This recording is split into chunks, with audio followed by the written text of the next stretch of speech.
for it, that risks pushing up inflation again. I must just come back on this. Pushing up interest rates, which gets us into an even worse situation. If we had been doing this a month ago, there wouldn't have been a single question about cuts or a return to austerity. The fact the government can't pay for its own pledges is because of the economic crisis. Because you have pushed up the cost of borrowing. Lisa you have pushed up Lisa Daddy on the finance on Radio 5 this morning and said what you that want to know bring in any terms more of the government cost of debt. living crisis. Where is it of going to on come this from? day, We expect you, if you make a pledge, answer the question, John. First of all, if you replace this government with a Labour one, you'd immediately have more market confidence, the financial envelope would be bigger, because you're not Liz Truss and you're not the latest Chancellor. You've got, but I have to say, it is outrageous for you and the government and the Conservative Party to have done this, to have caused so much damage to the national finances, as well as households, and then say, all of you pensioners, working people, households, you're going to have to pay for it. Well, we would, for instance, abolish the non-dom rule, which allows richer people to pay a specific rate of tax. That's 3.2 billion. Gentlemen,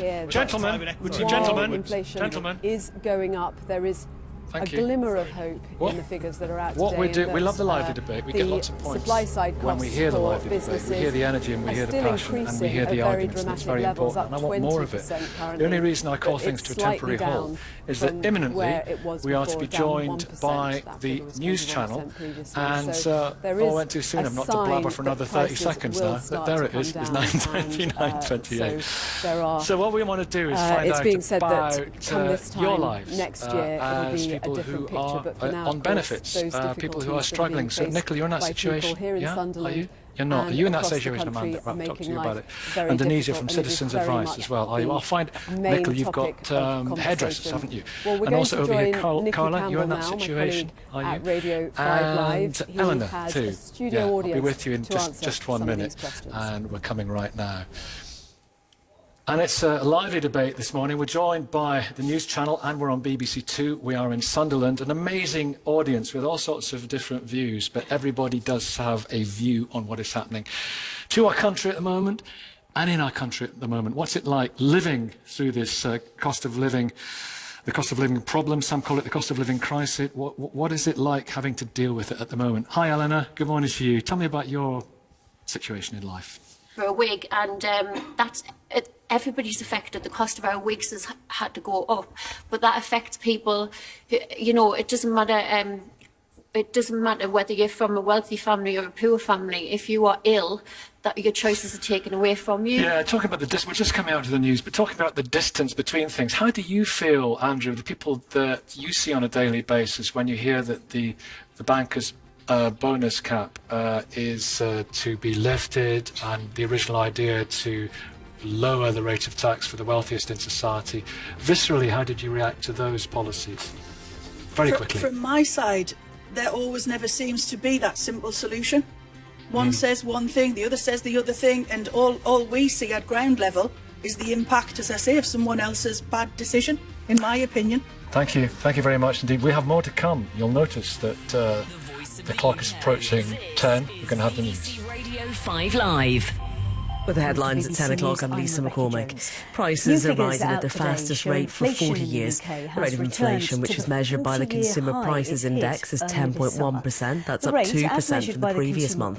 The increase has been attributed to rising food prices. Amanda used to work in a hospital until a head injury 5 years ago, and she now receives disability benefits. It can be really difficult on average to try and have the money. Sometimes I've been left with £30 in the account for over a week. Some prices went up more than others.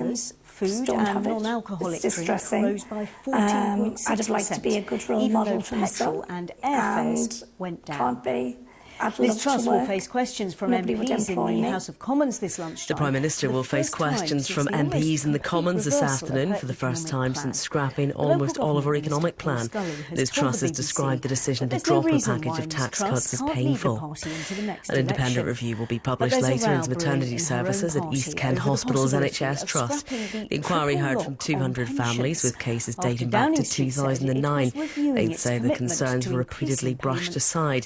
The Trust said says it expects the report to be harrowing and insists that the findings will be used to improve services. A lot of people around the country. Man United's Mason Greenwood's been granted bail by court this morning. The footballer who's accused of attempted rape, coercive control and assault has been told by a judge on Monday that he would be remanded in custody until he appears before Crown Court on the 21st of November. The RNLI says its volunteers are having to deal with increasingly complex and traumatic rescues in the English Channel. 35,000 people have crossed to the UK in small boats in the last year alone. Simon Ling is the RNLI's head of lifeboats. Something which is concerned. I listened to very flimsy, poorly constructed rubber dinghies. The things that people are saying about their food bills going up. We completely get that. That's why we want to make sure that we take transiting one of the busiest shipping channels in the world.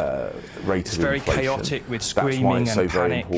Mothers holding up babies and in some cases throwing the babies at our lifeboat crew to catch, such is the level of distress. Drivers of inflation, and the services on the M6 at Rugby in Warwickshire have been named best in Britain. The site was the only one to get 100% satisfaction rating in the survey by the passenger group Transport Focus. 31,000 visitors were asked to give their views on things like toilets, staffing and the value of food and drink. That's the news headlines this morning. With the sport now, here's Ben Kreitcher. Good morning. Some breaking news in the last hour. The England seamer Reece Topley has been ruled out of the T20 World Cup. He ruptured ankle ligaments in training on Monday.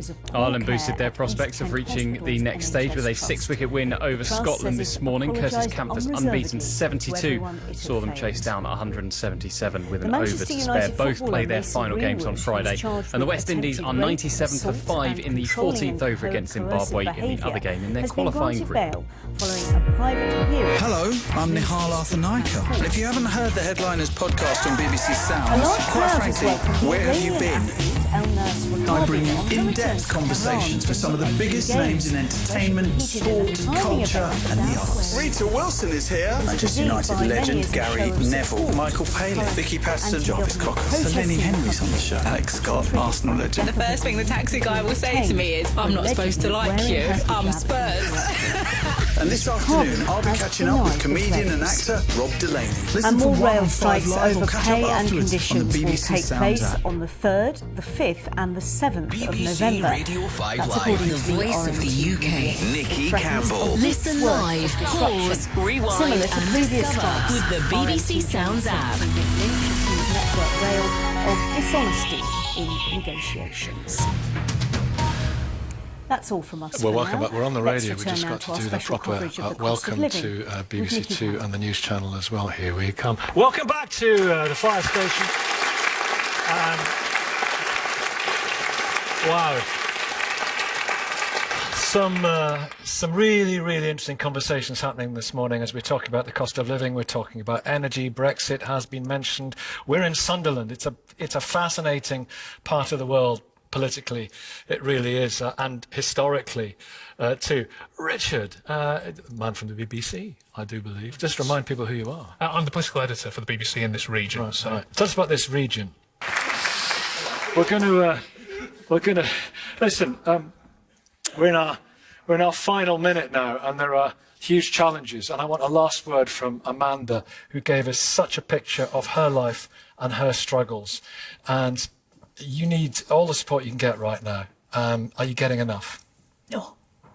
The government needs to give more people who are disabled, not just myself, but other people, more help. We don't want to be off work. We want to do more. But if you just can't do it, you can't do it. And it's frustrating and less looking down on us. Thank you all very much indeed. Thanks for your time this morning. Thanks for taking part. That's all we've got time for. But what a great audience you've been. Wonderful contributions. The voice of the UK. This is BBC Radio 5 Live. With the news at 11 o'clock, I'm Lisa McCormick. Rising food.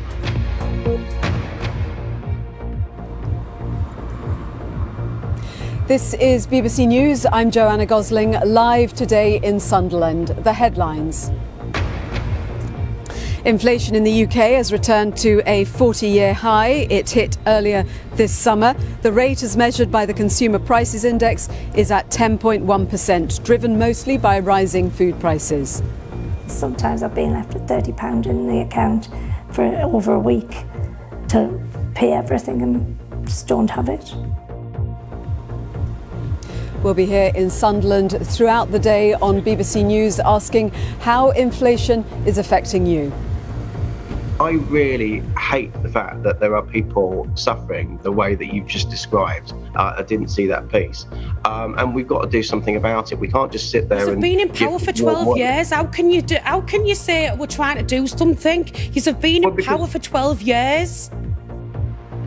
And I'm Anita McVeigh at Westminster, where in an hour's time Liz Truss will face questions from MPs in the House of Commons for the first time since almost the complete reversal of her economic plan. And as inflation hits double figures, Downing Street refuses to commit to increasing state pensions in line with prices, which would be breaking a manifesto pledge. Obviously, we take manifesto commitments incredibly seriously. The Chancellor will be making a statement in just over a week's time where he will set out all the plans for taxation and expenditure and government budgets.